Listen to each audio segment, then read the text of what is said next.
People, Deluded, I'm back again. Good morning, good evening, good afternoon, depending on whatever time zone you're looking at this from, whoever you are, wherever you are. Let's just crack on. Now, I've spoken about Axel Disasi before. He plays for Reims. I can't never say their name. You know I can't pronounce players' names. I can look at players. We can't have it all. I'll include the video here, well, in the description. I didn't touch on him, I didn't dedicate a video to him, but I touched on him because he is a player I've like the look of. In recent hours, more or less, you've seen allegedly Arsenal are in talks to bring him in the summer. We've previously heard a lot of people come out and say Arsenal are working on a defensive target, a centre-half specifically. And there's been a lot of names thrown about, you know, there's been Tar, there's been Upamecano, there's been Canute previously, there's been a bunch of names, and I'm pretty sure I've forgotten some. But we've been linked with the France under-20 international, so we might as well dedicate some time in this vid to him. The specifics say allegedly we've been watching him since the start of the season with Reims, and the fee discussed is allegedly 15 million. Now, obviously, when you consider his age, he's 22, so he's got his best years in front of him. You'd imagine you could have him for a 4 or 5 year period. Obviously, you can bring him in for 15 million and develop him. How much can he be worth one day? Because obviously, I want to win titles and things like that. But resale value is important. Many people will say what they want about Guendouzi, but I think there's potential to be a decent player in him. I don't need to tell you about Martinelli and Saka. I don't need to tell you about Saliba and people like this as well, people. And to a lesser degree, Eddie and Nketiah. These are players that, if they are sold, they can bring in significant, you know, money for Arsenal. And that hasn't been the case. We let Aaron Ramsey go for free. We should have got money for Alexis. I mean, you should have let him go to City. We didn't. It is what it is. Long story short, you know, typically we don't get much for players. Like, I'd say off the top of my head, Iwobi was, credit where due, Iwobi was a decent sell to Everton. They overpaid. Credit where due as well. After that, I'm really scratching my head. Someone left me. I was going to say another name, but it's left me, people. Alright, let's say Ox. It's an eye fee to Liverpool. He shouldn't have left at the time and all these things, but it could have been worse in Arsenal's perspective. But back to this guy, I mean, like I said, he's got a year left on his deal. No disrespect to his current employers, because Arsenal aren't in the best of form, but we're a significant step up. It provides him a chance to potentially play in the Europa League. Wish it was the champs. Play for Arsenal. Obviously, he's a young Frenchman, and due to what Arsenal has been and the French connections with Thierry Henry and Wenger, you saw we leveraged that to get Saliba. We could potentially do the same. Through looking at him, I think he's got the tools to be a decent player. I'm not here to say he can be world-class, this, that and the other, because truth is, I don't know. What I have seen from him, I think he's very raw. I think he's got good positioning, but he can lose his discipline at times. There's been games where I've seen him, obviously he's very confident bringing it out from the back, but I've seen him at times, it's like he's more concerned with trying to score. I think he's decent in the air, but considering his height and stuff, I think he can be potentially more convincing. I think his concentration is decent. I think he is fairly disciplined, excluding the moments I've previously just said. I think he's decent with a ball at his feet. And I think he can get better. I think he's good 1v1. He sticks to his task well. He doesn't dive in. He doesn't panic. At times, you know, he can get caught flat-footed like the whole of his team. But he's a decent prospect. Now, I don't have the statistics to hand, but like I said in that previous video, Reims in Liga had one of the best statistics. I think they conceded around 21 goals now, the latest information I looked at. So again, he must be a decent defender, but you know, it doesn't mean that's all on him. How much of that is due to the system they play? Obviously, if you've got a defensive system and you're switched on, people are going to look better. I'm not saying you know, taking anything away from him, but if he comes to a system like Arsenal where we're trying to grow and be that and be solid like that, we need to discount a bit of that, is what I'm saying. He's played 28 Liga games this season, people, for his current employers. 32 in total. In his whole career, I believe, for Reims, after joining from Paris FC, he's made 52 appearances. So again, he's got a solid base to work on, but he is inexperienced. So with that, you have to discount the harsh lessons he will learn in the Premier League. Like Saliba, they're coming against all different sorts of strikers in all different terrains. There'll be strikers they play against you for 89 minutes. They've got them in their back pocket. You turn your left or right shoulder and they've gone put the ball in the back of the net. There'll be strikers that are physically stronger than them, quicker than them, think quicker than them, that they can't get anything around. You know, there'll be different sort of things. There'll be times it might not even be the striker, but the whole back four, because Arsenal are not in it, we're under pressure. So we have to discount a lot, because he will learn some harsh lessons if he comes to the Premier League. And as much as I think he's got potential, and I want him to come, especially if he's 15 million, because, you know, that gives us money to do things elsewhere. The one concern I have as a fan take nothing away from, because I believe in Saliba and this guy or anyone else who comes. But you look at our current options, I don't really think there's a standout centre-half of sorts. Of course, because of form, Luiz is probably number one. Mustafi has done decent. Socrates, really unfair to lose his position in the side. But if we're honest and we discount form and just look at everyone, there's not really anybody that screams you're head and shoulders above everybody else. And I'm not saying that has to be the case. I just really, me anyways, I want real confidence in our defence. Listen, I think Saliba is going to be a big player. But I don't think, I think it'd be unfair for me to place that expectation on him. In the same way you see Aubameyang, mad consistent up front, left wing or whatever. I want to see that in defence as well. And, you know, as much as I back these players, I don't see that as a fan right now. And also, listen, we don't know the climate and things like that, but over the years, or definitely since we moved to the Emirates, you have to describe Arsenal as top heavy. You go over the many teams Wenger had and all these other teams, when you look at it, they're better. We're better going forward than we ever have been defensively. We've declined at both dramatically in the last 3 years, but you get it. Same way, I'm not saying it was the wrong option. I'm not belittling the signing of Pepe, but if you're really honest with you, what would have made more sense? 70 odd million on Pepe or 70 odd million on the centre half? Or could you guys even see us spending that sort of outlay on the centre half? I know it's not exactly, you know, we're giving you 50 and we're giving you 20 or we're giving you the whole 70. It's bits and pieces, but you get the point. And in the same way you look at some centre halves around the world and in this league and you have complete confidence in that defence, I want to have confidence in our striker, in a midfielder, I want Arteta to be able to sit there in August and be like, you know what, I've got a 20 league goal striker here, I've got a defender, I've got a good defence and a good stable thing, but this centre half is what is going to make the difference. I've got a solid keeper, etc. So I'd back him, of course, to be well, to do well and stuff, but I wouldn't expect fireworks, people.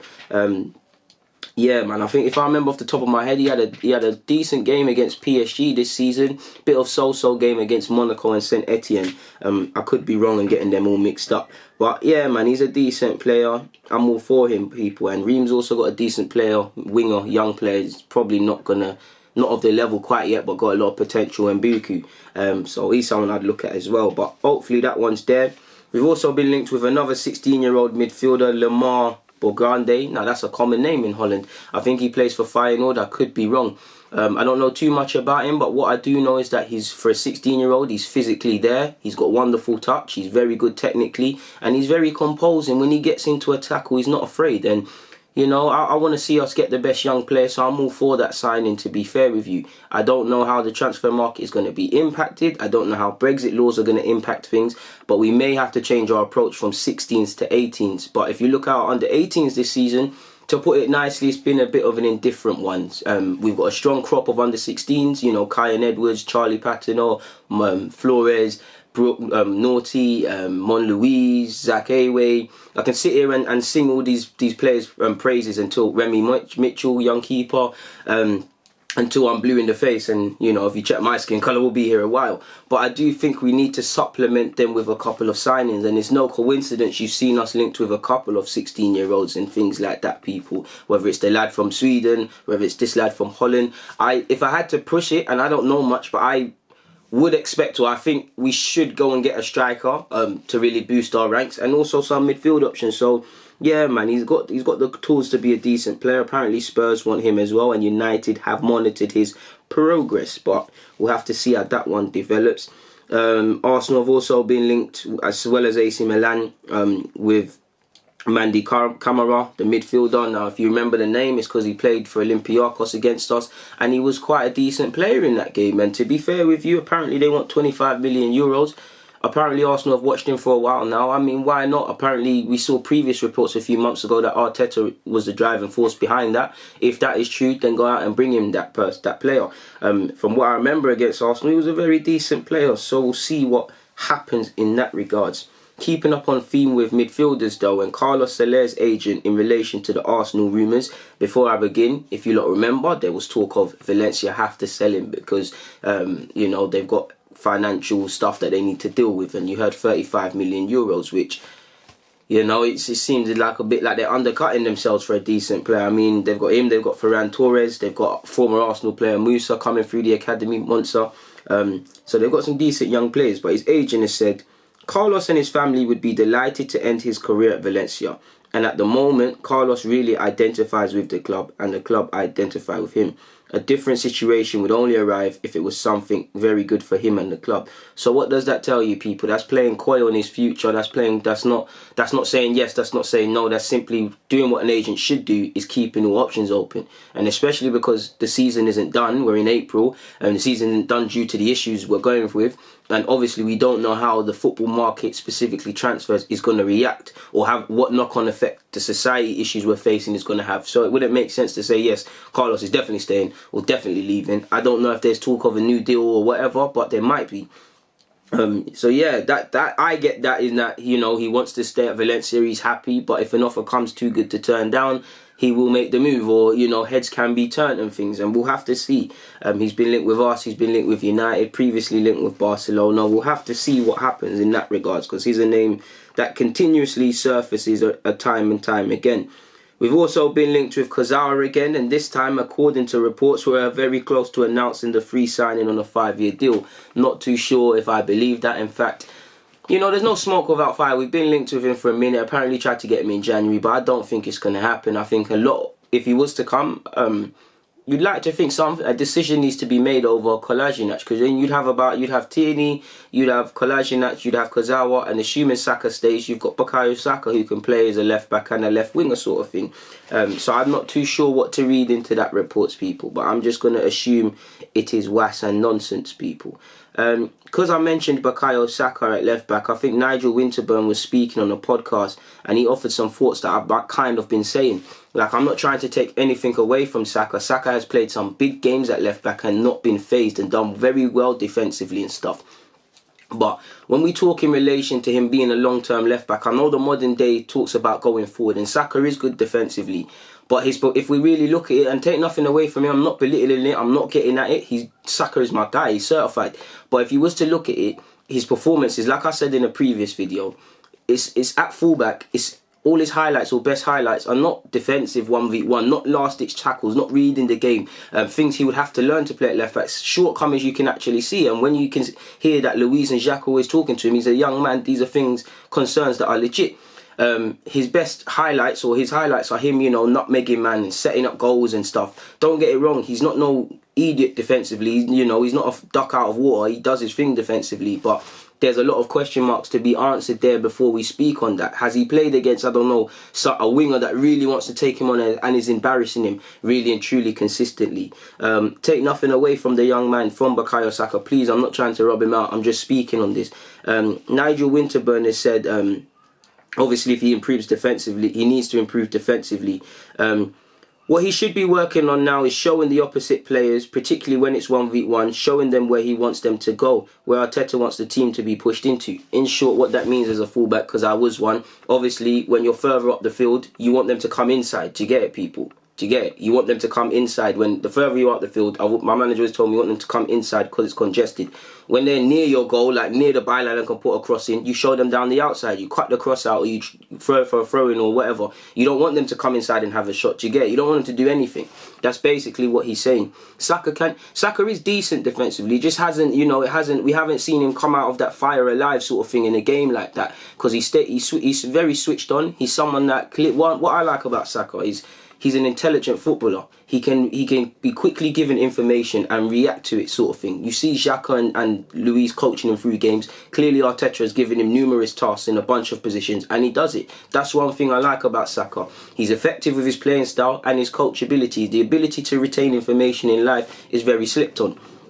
But yeah, if he was to be a fullback, we'd have to see. And then over a period of time, you might see Saka's not actually a fullback, because, you know, he says he doesn't want to be a fullback. At times, you see naturally him creeping into his attacking sense. At times, you could see, like, you know, he relishes going forward. So it's a bit of both worlds. So he'd need to become more of an all-rounder, really. He can do it now, but obviously, you know, at 26, 27, you don't want to be a utility man. You want to have one certified position, and then if you play somewhere else, you play somewhere else. He said, with the pace that he's got, he can change his position to dictate to players where he actually wants them to go, rather than being dictated against when you're defending. Again, another true point. There's a lot of positives we're saying. There's still a lot of development to come, but he's done a fantastic job. He's been pushed into that position, and he's had to get on with it. He's been sensational and someone that if he was to play in that position regularly will get better and better. And that is an exciting thought. 100% Saka's an exciting player. Imagine when he does all his growing physically and things like that and developed into the physical aspects and whatnot. He's going to be a great player. And what I like about Saka is his mindset. You can tell he never gets too gassed with all the praise. You can tell if he's ever had tough moments in his career, or if not, he's going to go through them, sadly, he won't get too down. And that will put him in good stead, because it's sad to say, and it's not just Arsenal fans, it's fans in general. Young players, and you lot know me, I love young players in particular, so I'm very passionate about this. I think they go through the honeymoon stage, because I saw it with Iwobi. When you come through, Maitland-Niles as well, Joe, Bearman, there's a honeymoon period. Saka's gone through it. You can do no wrong. Everybody loves you. Everyone might not talk about, like I've said, you know, we're speaking about Saka. People might not speak about them. Then there's going to become a period where that wears off and fans just become irrational and things like that. So he's got, you know, because I even see it, it's not the same, but I see it with my YouTube stuff. People will love you, then hate you, and you're like, rah. You know, I can't really, in a nice way, I can't really care if you like me or not, sort of thing. I've got to keep a sort of calm head. The only opinion that really matters is his and the manager's. As long as he knows in his heart he's tried and the manager is happy with what he's doing, then as fickle as it is, that's all right. Of course, the fans' opinion is important. Of course, they play for the fans. But those of you that are sensible enough understand what I'm getting at. Finally, Winterburn said he's been a sensation and something. Sorry, that was it already.